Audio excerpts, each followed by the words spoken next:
Jim, you spent the last 10 years almost developing Cape Wind, which is a renewable energy facility that's located or will be located in Nantucket Sound.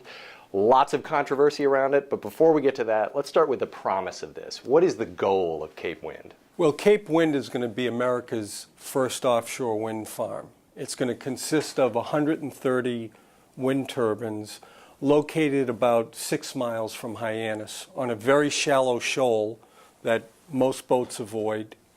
The project will produce on average 75% of the Cape and Islands electricity demand with zero pollutant emissions and greenhouse gases, zero water consumption, zero waste discharge.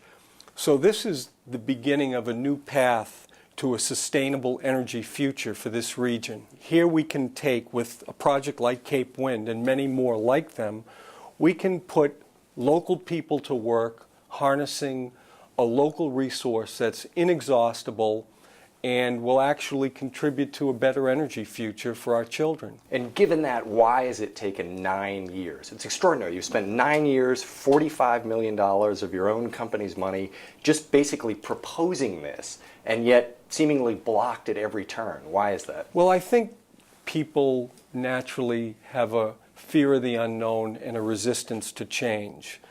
And when we first proposed this project, frankly, we thought we were going to be paraded down Main Street in Hyannis as heroes.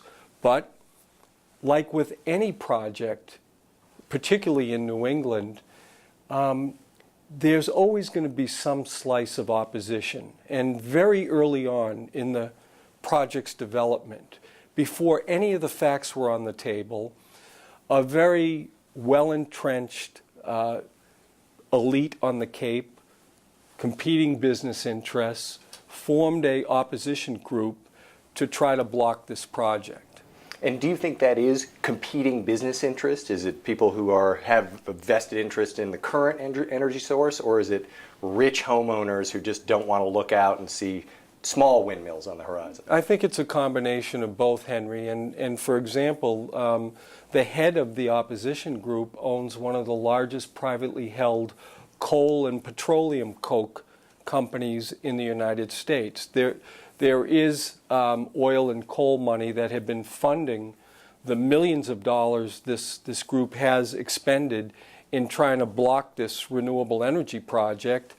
But again, the good news is that over the years, after people's visceral reaction to the project kind of dissipated, all of the environmental reviews have shown that this project is going to produce significant public interest benefits. I'm talking about increased energy independence, real action against climate change, more stable electricity prices, new green jobs, and the promise of kickstarting a brand new industry for this region that I believe can take its place amongst the other great industries in this region, like biotechnology, computer software, engineering, hardware, medical technology.